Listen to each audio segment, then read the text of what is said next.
Welcome back to Late Night with Theo Hill. Today we have a special guest. We got Sir Mr. Griffy Griff. Oh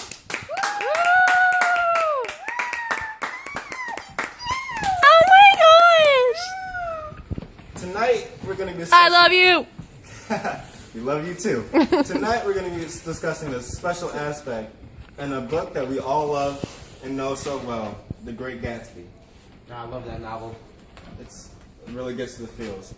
But tonight we're going to be we're going to be focused on one specific aspect, and that's cars. Yes. In my opinion, cars represent varying levels of wealth and in society at that time, and the different colors of these cars in the novel represent the personalities of their owners, and there's many things that can be associated with those. So, are there any questions? Yes, I have one. Yoga? Hi. So this is my question regarding the social influence of cars in the novel. On page 64, it says how Gatsby was balancing himself on the hood of his car with that resourcefulness of movement that was so particularly American. What are your thoughts on that topic? Question. That's a great question. Cars at that time were a very big social icon, and the fact that not many people had them because they were pretty expensive, and so to own a car was a very big thing, and it was almost made you like instantly popular in a way. So the fact that Gatsby's leaning back on his car, looking like really proud and everything, puts him, like, makes him think that he's above everyone else, and because like he has this car or whatever that not many other people have, especially the poor at that time, and so it's very big of him to be leaning back on his car, just displaying it pretty much to everyone around him. Any more questions in the audience that you'd like to ask? I have one. You back there. Hi, what's up? I just wanted to hear your thoughts on the style of the cars said about the characters, especially Tom and Gatsby. Oh, that's a good one. Okay, so Tom, he owned like a small blue coupe, and although it wasn't particularly flashy as Gatsby's car, which I'll get to in a second, it still was a very nice car because he was very rich, and it being like this simple blue color represents how he's the old money and how he like just inherited his money and he really didn't have to work for it. So that's why it's this blue now, because a lot of cars at that time were black, so this very small change to blue is just kind of not like very important compared to Gatsby's gigantic yellow Rolls Royce. And his huge car is just completely overboard. It has all the newest features at that time, and it just represents how the new money, as they say, and how Gatsby like earned his money in his own ways, and how he wasn't just born into it. And so he displays this to everyone by driving around this gigantic car, this bright yellow, which you didn't see at all at that time. So those two things are very important, and they fit Gatsby and Tom very well. I got one. But first, I'd like to ask you, what is that? Is that a wolf? Did you bring that along? Is that a wolf? It's not mine. I think security might want to go get that so that someone brought in an animal. Yo, security! Get this beast off the stage! Okay, now, so what I want to ask you is on page 135 and 136, Nick. Does he like to be called Nicky or Nick? It's just Nick. Nick realizes that it is his 30th birthday. He just realizes that? Okay.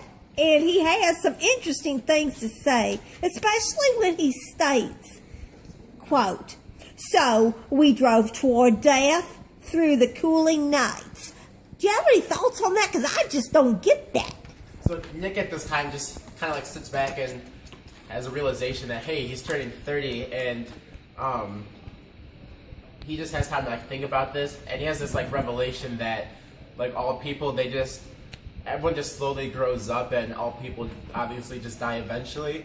And so like all this partying that people are doing at this time in the roaring 20s, they really aren't, like, in the end, they won't really mean anything because everyone dies in the end, pretty much, and that just the choices they make and the decisions they make now won't be as important in the end when everyone just eventually ages and dies. And it's symbolic for him to say that people drive towards death because it's foreshadowing for later when Myrtle is actually ran over by a car and she ran in front of it and they were driving toward her death when they struck her down in the car. So it's symbolic in the fact that it's just a very smart thing for him to say. And it makes people think, and that is also foreshadowing for later in the novel. In the end, was it actually Daisy who was driving the car? Or was that Gatsby himself? We'll get to that in a second. Yo, dude, hey, dude, like, what are your thoughts on Myrtle's association with the wealthy and the cars? Dude, what would you think? Yeah, man, what's up? What's up with that that? What's up with car. that? I like cars. Very nice people on your show, sir. Yeah, they're all over. They're all over the place. Any thoughts on that one? Okay, so, in my opinion, Myrtle associates automobiles with the wealthy people because she's actually one of the lower class people. She lives actually in the Valley of Ashes, which is where all the, like, pretty much dirt poor people live. And so when she sees Tom or when she sees a car, she just thinks of a way that's a way to get herself out of her current situation. And so when she sees Gatsby's yellow car coming, she just immediately thinks that, oh, here comes Tom. He's going to be my savior and get me out of this Valley of Ashes. And so she runs in front of it, and she's actually struck down by it. But she was running toward what she thought was her way out of her situation, but it was technically it was because she died, but it wasn't actually her way out because she was.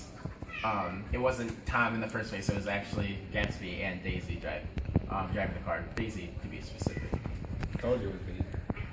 Got one more question. Oh my gosh! They love you out here. I do. I love you so much. He's so hot. He's so beautiful. Oh, He's just man. beautiful You're chocolate both- man. You're both Just gorgeous. such beautiful Question? chocolate man. What's the question? Oh yeah. So I noticed that Gatsby's car is yellow, and oh my lord, do I mean yellow? While Tom's is like a subtle blue kind of thing going on. Do you think this is important or not, or does it really matter? Because I can't tell, and I was just wondering, since you're just so smart and handsome, if you knew what it was. Okay. Tom's card being blue, like I kind of stated earlier, is just it represents kind of the darkness and the lack thereof of his personality and how he's just pretty much like a vague man and not much is going on with him. He wakes up every day and he just wakes up into wealth and he kind of plays polo with some of his buddies and there's not really much going on in his life. There's nothing much to live for. While Gatsby's bright yellow car, it represents the corruptness that Gatsby slowly goes toward in his quest to get Daisy, and Daisy's actually a yellow flower, and she's also corrupt because she plays both Tom and Gatsby, especially Gatsby. But the yellowness represents Gatsby's demise as his obsession with Daisy takes over, and he fights with Tom at the end, and his life just falls apart when he realizes that he can't get her, and Daisy runs over Myrtle. And people associate this bright yellow car with him, and Myrtle's husband actually goes and kills him because he's so distraught. So Gatsby's association with this yellow car and the corruptness that it has actually gets him killed in the end. But it's very important for these colors to be associated with these two characters. The blue car, the blue coupe, and the yellow Rolls Royce. Any other questions? Those are some excellent questions from the audience. Thank you for having us. It's always a pleasure. Woo! Thank you for having me. It was nice. Oh my gosh, we love you so much! We'll catch you next week on We'll catch you on the flip side.